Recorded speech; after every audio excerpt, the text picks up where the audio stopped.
नमस्कार, जोहार। मैं याचना जायसवाल, आप देख रहे हैं न्यूज झारखंड। चलिए जानते हैं सुबह से लेकर शाम तक की झारखंड की तमाम बड़ी खबरों को। हजारीबाग केंद्रीय कारा से 3 कैदी फरार, हाई सिक्योरिटी जेल की सुरक्षा पर सवाल, जेल आईजी कर सकते हैं जांच। हजारीबाग स्थित लोकनायक जयप्रकाश नारायण केंद्रीय कारागार से 3 कैदियों के फरार होने की घटना सामने आई है। तीनों कैदी धनबाद जिले के निवासी बताए जा रहे हैं। घटना की जानकारी मिलते ही प्रशासनिक महकमे में हड़कंप मच गया है। पूरे सिस्टम को अलर्ट मोड पर रखा गया है। जेल अधीक्षक चंद्रशेखर सुमन ने कैदियों के फरार होने की पुष्टि की है। उन्होंने बताया कि प्रारंभिक जांच में यह स्पष्ट हुआ कि 3 कैदी जेल से भागने में सफल रहे हैं। हालांकि फिलहाल यह साफ नहीं हो पाया है कि ये कैदी किस आपराधिक मामले में सजा काट रहे थे या फिर वे विचाराधीन कैदी थे। इस संबंध में जेल प्रशासन की ओर से विस्तृत जानकारी अभी साझा नहीं की गई है। लोकनायक जयप्रकाश नारायण केंद्रीय कारागार को राज्य की सबसे सुरक्षित जेलों में गिना जाता है। यहाँ खूंखार अपराधियों, नक्सलियों और कई हाई प्रोफाइल विचाराधीन कैदियों को रखा जाता है। ऐसे में 3 कैदियों का फरार होना जेल की सुरक्षा व्यवस्था पर गंभीर सवाल खड़े करता है।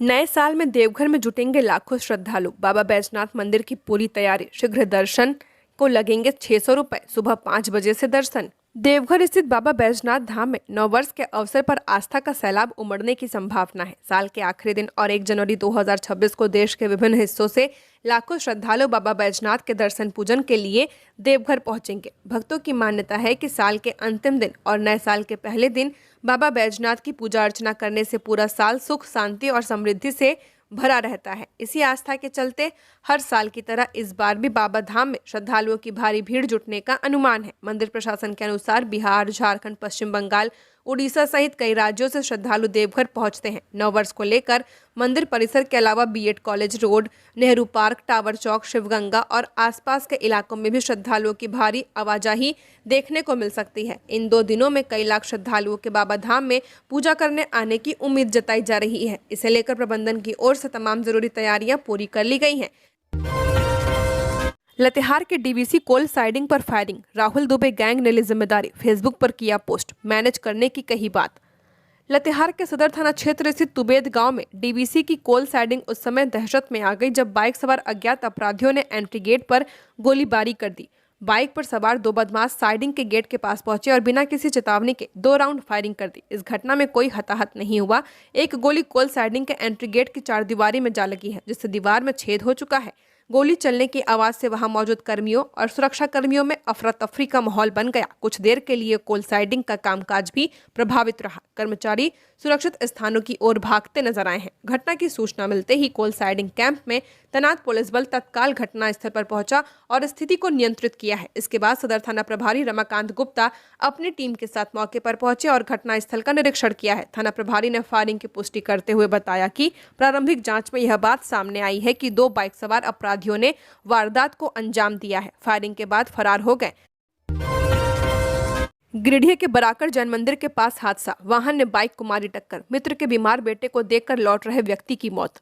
गिरिडीह के मुफस्सिल थाना क्षेत्र अंतर्गत बराकर जैन मंदिर के समीप सड़क हादसे में 51 वर्षीय व्यक्ति की मौके पर मौत हो गई है। मृतक की पहचान कुम्हार लालो निवासी सुरेश प्रसाद वर्मा के रूप में की गई है। परिजनों के अनुसार सुरेश प्रसाद वर्मा गिरिडीह स्थित नवजीवन अस्पताल में अपने एक मित्र के बीमार बेटे से मिलने गए हुए थे। मुलाकात के बाद वे बाइक से अपने घर कुम्हार लालो लौट रहे थे। इसी दौरान बराकर जैन मंदिर के पास विपरीत दिशा से आ रहे तेज रफ्तार अज्ञात वाहन ने उनकी बाइक को टक्कर मार दी। टक्कर भीषण थी, जिससे घटना स्थल पर ही व्यक्ति की मौत हो गई। हादसे के बाद अज्ञात वाहन चालक मौके से बिना रुके फरार हो गया। घटना की सूचना मिलते ही मुफस्सिल थाना पुलिस मौके पर पहुंची। पुलिस ने शव को कब्जे में लेकर आवश्यक कानूनी प्रक्रिया पूरी की है और पोस्टमार्टम के लिए सदर अस्पताल गिरिडीह भेज दिया है। पुलिस ने इस संबंध में केस दर्ज कर लिया है। अज्ञात वाहन व फरार चालक की तलाश शुरू कर दी है। आसपास लगे सीसीटीवी कैमरों की भी जांच की जा रही है ताकि वाहन की पहचान की जा सके। पुलिस का कहना है कि जल्द ही आरोपी चालक को पकड़ लिया जाएगा। रिम्स में मरीजों के परिजनों को मिलेगी बड़ी राहत। कल से 25 रुपए में रिम्स में भर्ती मरीजों के परिजन ठहर सकेंगे विश्राम गृह में। रिम्स परिसर स्थित पावर ग्रिड विश्राम गृह के संचालन को लेकर लंबे इंतजार के बाद बड़ी पहल की गई है। निर्धारित निविदा प्रक्रिया के बाद south Bihar welfare society for tribals का चयन किया गया है। चयनित संस्था द्वारा विश्राम गृह का संचालन नए साल के पहले दिन यानी 1 जनवरी से शुरू किया जाएगा। यह निर्णय दूर दराज से इलाके के लिए रिम्स आने वाले मरीजों और उनके परिजनों के लिए बड़ी राहत साबित होगी। मरीज हित को ध्यान में रखते हुए विश्राम गृह के किराए में भी उल्लेखनीय कटौती की गई है। पहले जहाँ 100 रुपए प्रति व्यक्ति प्रतिदिन शुल्क लिया जा रहा था, वहीं अब नई एजेंसी मात्र 25 रुपए प्रतिदिन के हिसाब से बिस्तर उपलब्ध कराएगी। रिम्स प्रबंधन ने बताया कि पहले 7 दिनों तक 25 रुपए प्रति व्यक्ति प्रतिदिन भुगतान करना होगा, जबकि 7 दिनों के बाद 50 रुपए प्रति व्यक्ति प्रतिदिन देना होगा। इन दरों को रिम्स की गवर्निंग बॉडी से अनुमोदन मिल चुका है। इस फैसले से गरीब और मध्यम वर्गीय परिवारों को बड़ी राहत मिलेगी, जो लंबे इलाज के कारण आर्थिक दबाव झेलते हैं। अब तक विश्राम गृह का केवल पहला तल्ला ही संचालित था, जिससे सीमित संख्या में लोगों को ही लाभ मिल पा रहा था। नए संचालन के साथ 5 तल्लों में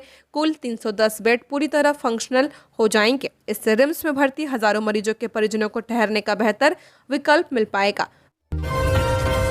झारखंड आकांक्षा परीक्षा 2026 के लिए ऑनलाइन आवेदन जारी, 16 जनवरी तक करे अप्लाई। झारखंड अकादमिक काउंसिल ने साल 2026 में होने वाली आकांक्षा परीक्षा के लिए परीक्षा पैटर्न और अंक वितरण स्पष्ट कर दिया है।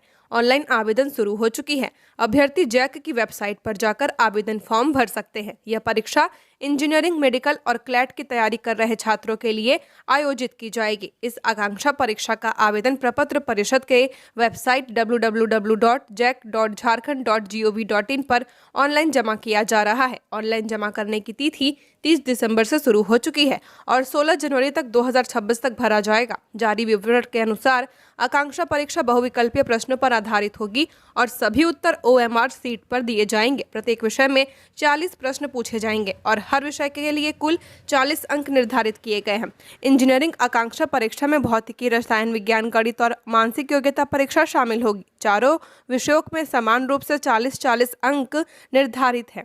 मेडिकल आकांक्षा परीक्षा में भौतिकी, रसायन विज्ञान, जीव विज्ञान और मानसिक योग्यता परीक्षा से प्रश्न पूछे जाएंगे। सभी विषयों का पूर्णांक 40-40 अंक होगा। पलामू के सब्जी बाजार में दुकान लगाने को लेकर विवाद, चाकू के हमले से युवक घायल। पलामू के मुख्य बाजार स्थित सब्जी मंडी में बुधवार को दुकान लगाने को लेकर विवाद हो गया, जिसमें एक युवक घायल हो गया है। घायल युवक की पहचान मोहम्मद आसिफ के रूप में की गई है। जानकारी के अनुसार लड्डू राइन और मोहम्मद आसिफ दोनों आसपास सब्जी की दुकान लगाते हैं। इसी दौरान किसी बात को लेकर उनके बीच कहासुनी हो गई। देखते ही देखते विवाद बढ़ गया और आरोप है कि लड्डू राइन ने मोहम्मद आसिफ पर चाकू से हमला कर दिया। आसिफ ने रोकने की कोशिश की, जिससे उसकी उंगली में चोट लग गई है। घायल मोहम्मद आसिफ का इलाज चल रहा है।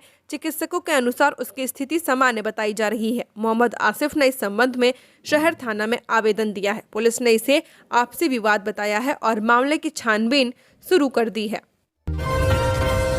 धनबाद में ट्रक और पिकअप वैन की जोरदार टक्कर, कोलकाता के 2 युवक समेत 3 घायल। गोविंदपुर बलियापुर मुख्य मार्ग पर बुधवार को दर्दनाक सड़क हादसा हो गया, जहां जंगलपुर के समीप कोलकाता से खाद्य सामग्री लेकर आ रही एक तेज रफ्तार पिकअप वैन की विपरीत दिशा से आ रहे ट्रक के साथ टक्कर हो गई। इस दुर्घटना में वैन में सवार 3 लोग गंभीर रूप से घायल हो गए हैं। हादसे में घायल हुए लोगों की पहचान सदमन अंसारी, SK मेहर अली और रकीबुल के रूप में की गई है। सभी को इलाज के लिए अस्पताल में भर्ती कराया गया है। प्रत्यक्षदर्शी निसार अहमद के अनुसार ट्रक गलत दिशा से आ रहा था। इस दौरान पिकअप वैन के चालक ने नियंत्रण खो दिया और दोनों वाहनों में भीषण टक्कर हो गई। टक्कर इतनी भयावह थी कि पिकअप वैन का अगला हिस्सा पूरी तरह चकनाचूर हो गया। दुर्घटना के तुरंत बाद स्थानीय लोग मौके पर जमा हो गए और वैन में फंसे घायलों को बाहर निकालकर अस्पताल पहुंचाया है। घटना की सूचना मिलते ही पुलिस मौके पर पहुंची और दुर्घटनाग्रस्त वाहनों को जब्त कर जांच में जुट गई है। गुमला का मिनिमम टेम्परेचर 2.4 डिग्री सेल्सियस पहुंचा। रांची का पारा 1.8 डिग्री सेल्सियस गिरकर 5.4 डिग्री सेल्सियस पहुंचा। 1 जनवरी से शीतलहर से मिलेगी राहत। झारखंड में ठंड का असर चरम पर है। मौसम विभाग के पूर्वानुमान के अनुसार 31 दिसंबर तक राज्य के कई जिलों में शीतलहर का प्रकोप जारी रहेगा। रांची, खूंटी, गुमला, लोहरदगा, लातेहार, पलामू, गढ़वा, चतरा, हजारीबाग और कोडरमा में दिन रात ठंडी हवा लोगों को कपकपाएगी। हालांकि नए साल की शुरुआत राहत भरी रहने की उम्मीद है। 1 जनवरी से न्यूनतम तापमान में 2 से 4 डिग्री सेल्सियस तक बढ़ोतरी होने की संभावना है। मौसम वैज्ञानिकों के मुताबिक उत्तर पश्चिमी बर्फीली हवाओं का प्रभाव धीरे धीरे कमजोर पड़ेगा, जिससे ठंड का तीखापन कम होगा, लेकिन सुबह शाम ठिठुरन बनी रह सकती है। ठंड के मौजूदा दौर में गुमला राज्य का सबसे ठंडा जिला रहा। सोमवार से मंगलवार की सुबह के बीच यहां न्यूनतम तापमान 2.4 डिग्री सेल्सियस दर्ज किया गया है, जो पिछले 10 सालों में सबसे कम है। इससे पहले बीते सप्ताह शुक्रवार को 2.8 डिग्री सेल्सियस तापमान रिकॉर्ड किया गया था, जिसे अब तोड़ दिया गया है। राजधानी रांची में भी मंगलवार को सीजन का सबसे ठंडा दिन दर्ज किया गया है। यहाँ न्यूनतम पारा 1.8 डिग्री गिरकर 5.4 डिग्री पर पहुंच चुका है, जो सामान्य से 3.1 डिग्री कम है। ठंड के कारण सुबह सुबह सड़कों पर सन्नाटा और अलाव का सहारा लेते लोग नजर आ रहे हैं। डीजीपी को एक्सटेंशन मिलने पर सियासी घमासान, बाबूलाल मरांडी ने मुख्यमंत्री पर साधा तीखा निशाना। झारखंड में डीजीपी तदाशा मिश्रा को सेवा विस्तार दिए जाने के बाद राजनीति गर्मा गई है। जिस फैसले को लेकर पहले से ही कयास लगाए जा रहे थे कि तदाशा मिश्रा के रिटायरमेंट के बाद किसी नए चेहरे को डीजीपी की जिम्मेदारी सौंपी जाएगी, उसी बीच सरकार ने उन्हें एक्सटेंशन देने की घोषणा कर दी है। इस फैसले के बाद नेता प्रतिपक्ष बाबूलाल मरांडी ने मुख्यमंत्री हेमंत सोरेन पर तीखा हमला बोला है। बाबूलाल मरांडी ने सोशल मीडिया के जरिए मुख्यमंत्री को बधाई देते हुए तंज कसा है। उन्होंने कहा कि यह फैसला इस बात का प्रमाण है कि मुख्यमंत्री के लिए नियम, कानून, संविधान और न्यायपालिका का कोई महत्व नहीं रह गया है। मरांडी ने कटाक्ष करते हुए कहा कि अगर इतिहास में जंगल राज चलाने वालों की सूची बनाई जाएगी तो मुख्यमंत्री हेमंत सोरेन उसमें सबसे ऊपर अपना नाम दर्ज करा सकते हैं। नेता प्रतिपक्ष ने अपने बयान में आगे लिखा कि यदि नियमों की अनदेखी का सिलसिला जारी रहा तो मुख्यमंत्री चाहे तो किसी राजनीतिक व्यक्ति को भी डीजीपी बना सकते हैं। उन्होंने यहां तक कहा कि सुप्रियो भट्टाचार्य को भी डीजीपी नियुक्त किया जा सकता है, क्योंकि सरकार पहले ही यह साबित कर चुकी है कि उसे संस्थाओं की गरिमा की परवाह नहीं है। बाबूलाल मरांडी ने मुख्यमंत्री को चेतावनी भरे लहजे में यह भी कहा है कि भले ही सरकार कानून और संविधान की अनदेखी करे, लेकिन ईश्वर से जरूर डरना चाहिए। उन्होंने कहा कि भगवान की लाठी में आवाज भले ना हो, लेकिन उसकी चोट बहुत गहरी होती है।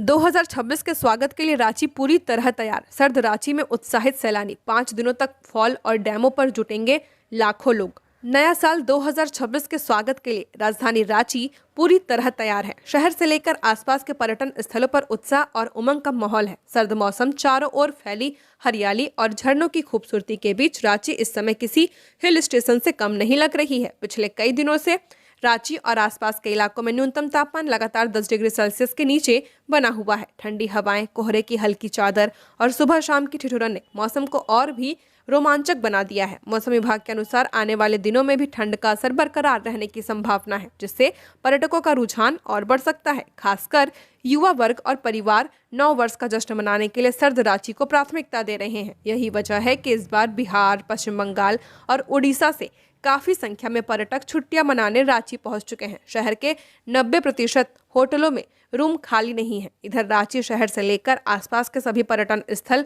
सज धज कर पूरी तरह तैयार हैं। Dassam fall, Hundru fall, Johna fall, Patratu घाटी, रॉक गार्डन, बिरसा जैविक उद्यान, धुरवा, गेतल सूद, कांके डैम सैलानियों के स्वागत के लिए तैयार है। आय से ज्यादा संपत्ति मामले में कोडरमा में एसीबी की बड़ी कार्रवाई, गाड़ी शोरूम को किया सील।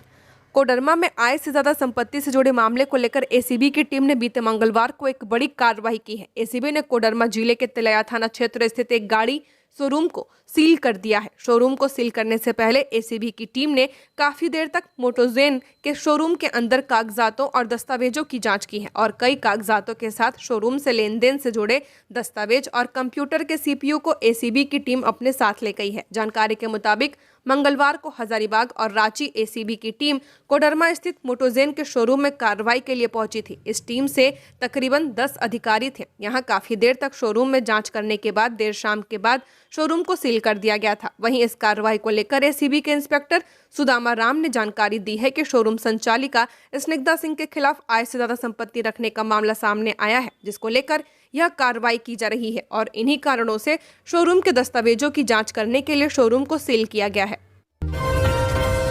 हजारीबाग के उरीमारी में हुई गोलीबारी की राहुल दुबे गैंग ने ली जिम्मेदारी।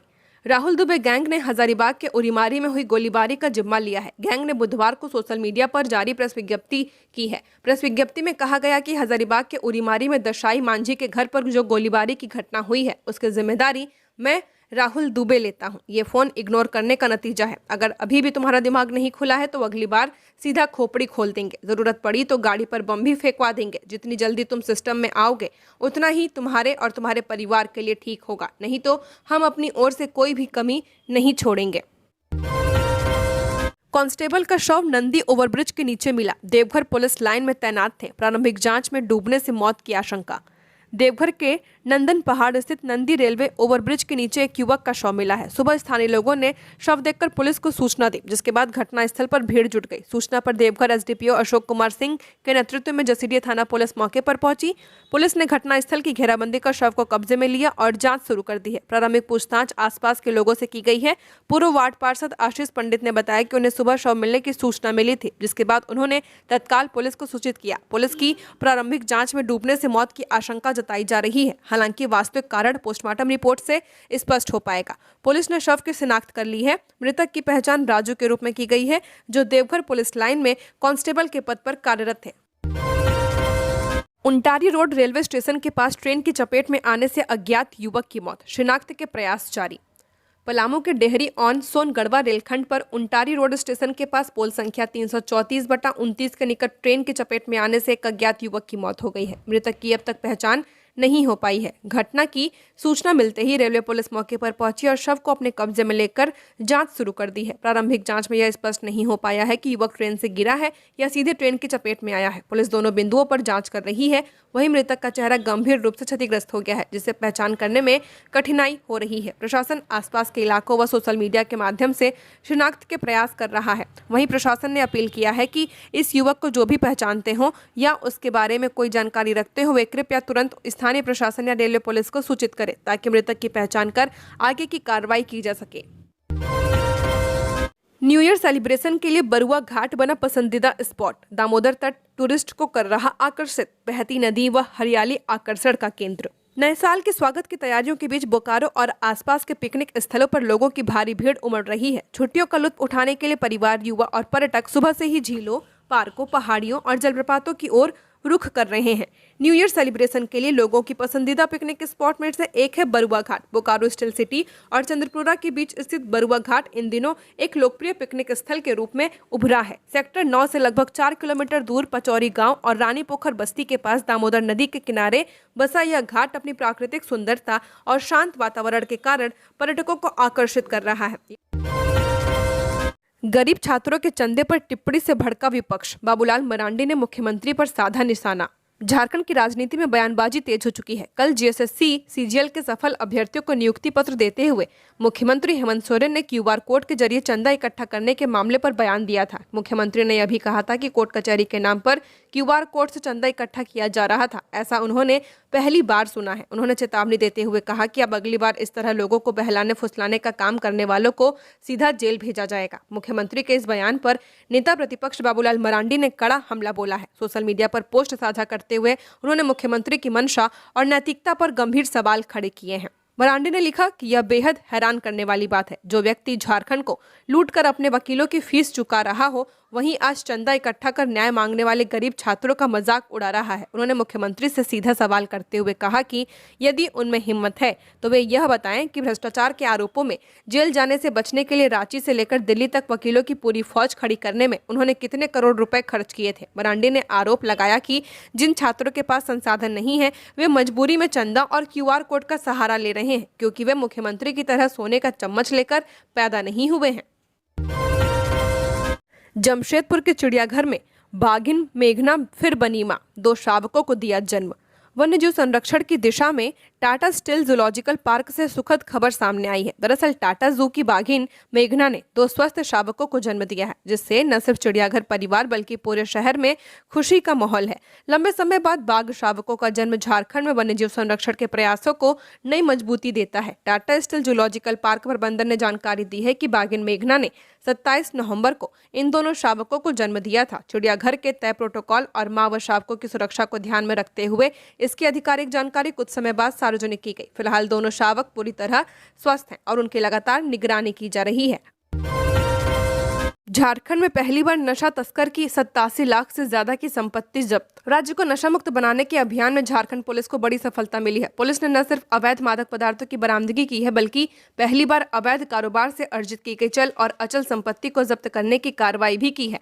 चतरा पुलिस ने गिद्धौर थाना क्षेत्र के गिद्धौर गांव निवासी राजेश कुमार उर्फ राजेश दांगी की संपत्ति को एनडीपीएस एक्ट के तहत फ्रीज और जब्त करने की कार्रवाई की है। जांच में सामने आया कि आरोपी ने अवैध रूप से अफीम के कारोबार से भारी संपत्ति अर्जित की थी। पुलिस ने रांची के खेलगांव थाना क्षेत्र अंतर्गत गाड़ी गांव स्थित 2.47 डिसमिल जमीन पर बने 3 मंजिला पक्का मकान और गाड़ी गांव में ही 4.33 डिसमिल जमीन पर बने करकट शीट के मकान को सीज कर लिया है। इसके अलावा आरोपी के 5 बैंक खातों में जमा राशि को फ्रीज कर दिया गया है। जब्त की गई कुल संपत्ति का मूल्य लगभग 87,92,000 रुपए आंका गया है। इतना ही नहीं, पुलिस ने 86,539 किलोग्राम अफीम, 5.259 किलोग्राम ब्राउन शुगर सहित अन्य नशीले पदार्थ भी बरामद किए हैं।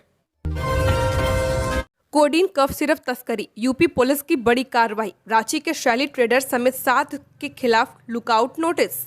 पुलिस ने कोडीन युक्त कफ सिरप की अवैध अंतर्राज्यीय तस्करी से जुड़े एक बड़े नेटवर्क का भंडाफोड़ किया है। इस गिरोह का संचालन रांची से किया जा रहा था, जिसका मास्टरमाइंड भोला जायसवाल है। यूपी पुलिस की जांच में सामने आया कि जायसवाल फर्जी बिल टी बनाकर कफ सिरप की बड़ी खेप पड़ोसी देश बांग्लादेश तक भेजता था। इस मामले में यूपी पुलिस ने चंदौली जनपद के मुगलसराय क्षेत्र में 7 लोगों व फर्मों के खिलाफ लुकआउट नोटिस जारी किया है। ये सभी लोग फर्जी दस्तावेजों के जरिए तस्करी के नेटवर्क को कवर दे रहे थे। पुलिस द्वारा किए गए फिजिकल इंस्पेक्शन में एक चौंकाने वाला खुलासा हुआ। जांच में यह स्पष्ट हुआ कि यह सभी नामों में से कोई भी मेडिकल स्टोर वास्तव में संचालित नहीं पाया गया है। इसके बावजूद इन फर्मों के फर्जी दस्तावेजों के आधार पर ही कोडीन कफ सिरप की अवैध खेप के लिए बिल्टियां तैयार की जाती थीं।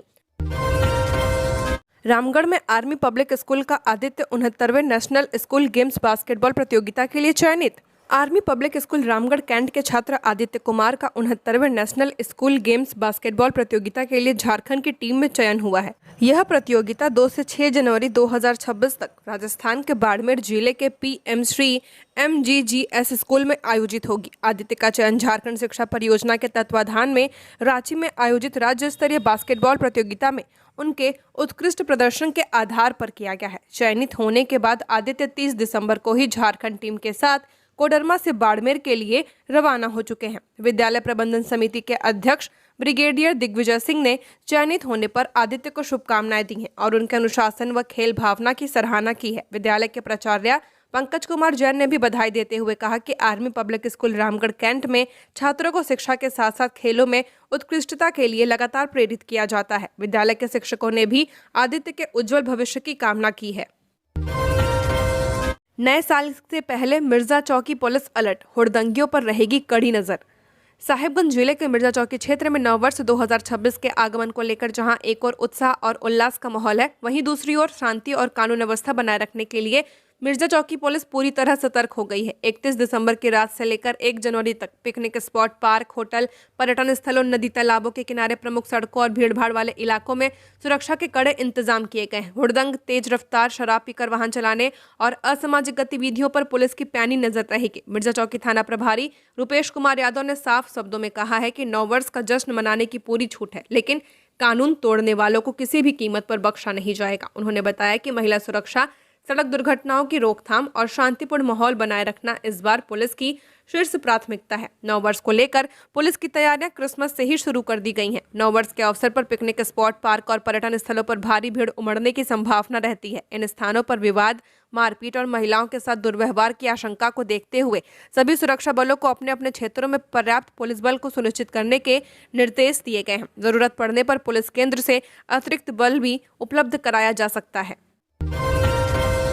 फेसबुक में लिंक क्लिक करते ही फोन हुआ है, खाते से उड़े 60,000 रुपए। सीताराम डेरा थाना अंतर्गत कोर्ट के पास रहने वाले आदित्य राय साइबर ठगी का शिकार हो गए हैं। ठगों ने उनके खाते से 60,200 रुपये की अवैध निकासी कर ली है। इसकी जानकारी मिलने पर आदित्य सीताराम डेरा थाना पहुंचे, जहां उन्होंने मामले की शिकायत की है। आदित्य ने बताया कि वह पेशे से अधिवक्ता है। मंगलवार को वह फेसबुक चला रहे थे। इसी दौरान एक अनजान लिंक पर क्लिक करते ही उनका फोन बंद हो गया और फिर चालू नहीं हुआ। उन्होंने मोबाइल दुकानदार के पास मोबाइल बनवाया। मोबाइल चालू करते ही उनके खाते से रुपए कटने का मैसेज आया। खाते में कुल 60,211 रुपए थे। पुलिस के वाहन चेकिंग अभियान से मचा हड़कंप, 19 दोपहिया वाहनों का कटा चालान। डुमरी के बनांचल चौक के समीप पुलिस ने देर शाम वाहन चेकिंग अभियान चलाया है, जिससे लोगों में हड़कंप मचा हुआ है। चेकिंग अभियान का नेतृत्व SDPO सुमित प्रसाद खुद कर रहे थे। जांच के दौरान 19 दोपहिया वाहनों का चालान भी काटा गया है, जिसमें ट्रिपल लोड बिना हेलमेट के बाइक चलाते driver, modify silencer bike, drink and drive करते ड्राइवरों का चालान काटा गया है। वहीं कई बाइकों को पुलिस ने जब्त कर थाने में ले गई है। इस दौरान कुछ होटलों को भी जांच किया गया है, जिसमें होटलों में ठहरने वाले लोगों का नाम, पता वाले रजिस्टर और शराबों की जांच की गई है। इस दौरान एसडीपीओ ने बताया कि एसपी के निर्देश पर नए साल को लेकर इस तरह की जांच चलाई जा रही है, जो अभी लगातार चलेगी। इसको लेकर आम लोगों से पुलिस ने आग्रह किया है कि वे 2 पहिया वाहनों में हेलमेट, जरूरी कागजात और ट्रिपल लोड लेकर न चले, जबकि 4 पहिया वाहनों में सीट बेल्ट लगाकर गाड़ी चलाएं। चेकिंग अभियान में डुमरी थाना प्रभारी प्रणीत पटेल सहित पुलिस के जवान मौजूद थे। रांची में साउथ ऑफिस पाड़ा के एक अपार्टमेंट में मिला सिक्योरिटी गार्ड का शव। राजधानी के साउथ ऑफिस पाड़ा इलाके में स्थित एक अपार्टमेंट से बुधवार की सुबह सिक्योरिटी गार्ड का शव मिला है। शव मिलने की खबर से इलाके में सनसनी फैल गई है। जानकारी के अनुसार अपार्टमेंट परिसर में रहने वाले लोगों और अन्य कर्मचारियों ने शव देखा था। इसके बाद तुरंत इसकी जानकारी पुलिस को दी थी। सूचना पाकर पुलिस घटनास्थल पर पहुंचकर शव को कब्जे में लेकर पोस्टमार्टम के लिए भेज दिया है और आगे की जांच में जुट गई है। पुलिस पता लगाने की कोशिश कर रही है कि गार्ड की हत्या हुई है या फिर किसी अन्य परिस्थिति में मौत हुई है। पुलिस का कहना है कि पोस्टमार्टम रिपोर्ट आने के बाद ही मौत के सही कारणों का पता चल पाएगा। निलंबित आईएएस विनय चौबे के साले के खाते में इरफान इकबाल के खाते से आए लाखों रुपए, एसीबी की जांच शुरू। निलंबित आईएएस विनय चौबे और उनके परिवार के सदस्यों को लेकर हर दिन नए नए खुलासे हो रहे हैं। इसी बीच अब मोहम्मद इरफान इकबाल नामक व्यक्ति के खाते से विनय चौबे के साले श्रीपीज त्रिवेदी के खाते में बड़े पैमाने पर संदिग्ध लेन देन का मामला सामने आया है। एसीबी ने इन तथ्यों के आधार पर मोहम्मद इरफान इकबाल को लेकर जांच शुरू कर दी है। एसीबी की जांच में पता चला है कि मोहम्मद इरफान इकबाल के बैंक खाते से श्रीपीज त्रिवेदी के एक्सिस बैंक और पंजाब नेशनल बैंक के खातों में लाखों रुपए ट्रांसफर किए गए हैं। ये राशि नकद, आईएमपीएस, नेफ्ट व आरटीजीएस के जरिए ट्रांसफर किए गए हैं। जानकारी के मुताबिक कुल 25 लाख रुपए से ज्यादा का लेन देन किया गया है। एसीबी ने जांच में पाया कि मोहम्मद इरफान इकबाल बार बार पैसे ट्रांसफर कर रहा था, जिससे संदेह है कि विनय चौबे और उनके परिवार के इस मामले में इकबाल की भी भूमिका है। वहीं एसीबी को यह भी मालूम चला है कि कंपनियों और फर्मों के माध्यम से अवैध संपत्ति को बार बार घुमाया गया है। रांची पुलिस का न्यू ईयर रेजोल्यूशन, नशे में ड्राइविंग की तो गाड़ी होगी जब्त, पैदल जाना होगा घर। नए वर्ष के आगमन को लेकर रांची पुलिस ने सुरक्षा और यातायात व्यवस्था को लेकर व्यापक तैयारी कर ली है। शराब पीकर वाहन चलाने वालों के खिलाफ इस बार सख्त कार्रवाई की जाएगी। पुलिस ने स्पष्ट किया है कि यदि कोई व्यक्ति शराब के नशे में गाड़ी चलाते पकड़ा गया तो उसका वाहन जब्त कर लिया जाएगा। साथ ही मेडिकल जांच कराने के बाद ऐसे लोगों को वाहन सौंपने के बजाय पैदल ही घर भेजा जाएगा। ग्रामीण एसपी प्रवीण कुमार पुष्कर के अनुसार आज दिसंबर से शहर और ग्रामीण इलाकों में विशेष जांच अभियान चलाया जाएगा। हर थाना क्षेत्र में ड्रंक एंड ड्राइव अभियान चलाने के निर्देश दिए गए हैं। यह अभियान देर रात तक जारी रहेगा ताकि सड़क दुर्घटनाओं पर प्रभावी नियंत्रण किया जा सके। ग्रामीण एसपी प्रवीण पुष्कर ने सभी थानेदारों को इस संबंध में स्पष्ट आदेश जारी किए हैं। उन्होंने कहा है कि 9 वर्ष के जश्न के दौरान शराब पीकर वाहन चलाने की घटनाएं बढ़ जाती हैं, जिससे सड़क हादसों की आशंका रहती है। ऐसे में किसी भी प्रकार की लापरवाही बर्दाश्त नहीं की जाएगी। नया साल 2026, काशी, अयोध्या, वृंदावन में 10 लाख श्रद्धालु, 3 किलोमीटर लंबी लाइनें। खाटू श्याम जी में 72 घंटे दर्शन होंगे। पहलगाम में सैलानी उमड़े, देश भर में जश्न।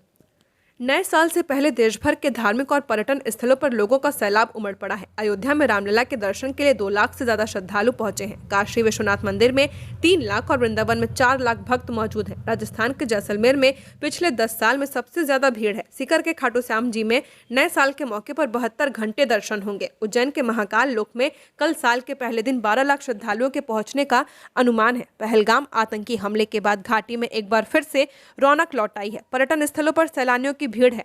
गुलमर्ग और पहलगाम जैसे विंटर डेस्टिनेशन में होटलों की बुकिंग करीब 100% तक पहुंच चुकी है। झारखंड की और खबरों के लिए बने रहिए हमारे साथ। हमारे चैनल न्यूज़ झारखंड पर चैनल को सब्सक्राइब करें, साथ बेल आइकन को प्रेस करें। नमस्कार।